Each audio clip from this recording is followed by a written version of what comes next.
আসসালামু আলাইকুম বন্ধুগণ, তোমরা সবাই কেমন আছো? এই দেখো বগুড়ার দই নিয়ে আসছি তোমাদের জন্য। আজকে আমি বগুড়ার দই বানাবো। এই জন্য আমি প্রায় 4 লিটারের মতো দুধ নিয়ে নিছি। 4 লিটার দুধকে আমি অর্ধেক করে নেব, অর্ধেকের থেকে একটু বেশি রাখবো। তো 2 লিটার করে নেব।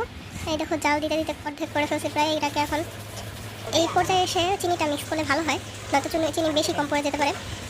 তো আমি চিনি হাফ কাপ, 1 কাপের থেকে একটু কম দিয়েছিলাম, পরে আবার টেস্ট করে দেখলাম যে না, এটার মধ্যে আরও চিনি লাগবে, কি পুরোপুরি 1 কাপ লাগছে আমার।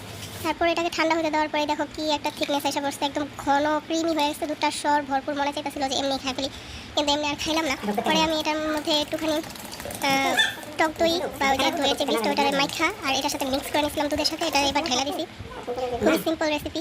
এবার এটাকে আমি একদম গরম গরম এটা ঢেলা দেওয়ার পর, অতি গরম না, মিডিয়াম গরম, হাত রাখা এরকম করে ঢেলা দিছি। এখন আমি এটাকে 8 ঘন্টার জন্য গরম স্থানে রেখে দিয়েছি ঢেকা ঢেকা। এবার দেখো কি সুন্দর দইটা হয়ে গেছে, এত মজা হয়েছে গাইস।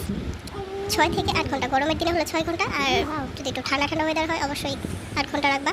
দারুণ। তারপরে ফ্রিজে রেখে ঠান্ডা করে এটাকে খাবা, ঠিক আছে? দেখো আমি কি সুন্দর করে দই বানিয়ে ফেলছি, আমার ঘরের সবাই এটাকে খুবই পছন্দ করছে।